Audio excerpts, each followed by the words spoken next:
The Economic Update with Tatiana Bailey. Your time right now is 5:44. Well, interest rates dropped again this week, but how will this impact our economy in the new year? Right now, Dr. Bailey joins us to explain. This week, the Federal Reserve reduced interest rates by 0.25 percentage points, marking the third consecutive cut.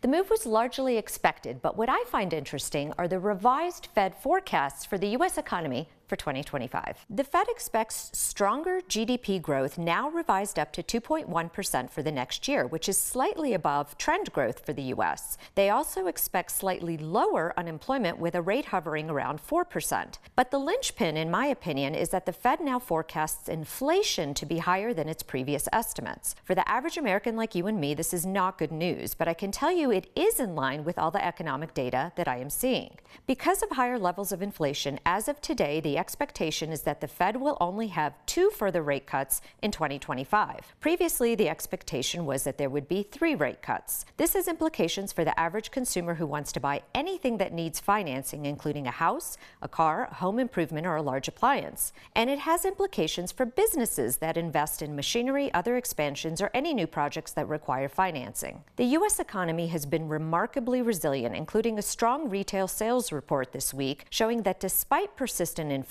consumers are still spending. As such, there is now some question on whether the Fed should continue to incentivize spending through lower interest rates. This makes the number of future Fed cuts hard to forecast. As of right now, it appears we will be at a roughly 4% Fed funds rate by the end of 2025, which is still a full percentage point above what's called the neutral rate of 3%. But the other murky aspect of this is the new administration's policies. I believe we will have a record number of executive orders in the first 30 days of the Trump administration, simply because he knows the job, the agencies, and what he wants to do. Those executive orders could have large impacts on the U.S. economy in a relatively short period of time, and if so, large impacts on Fed rate decisions in 2025.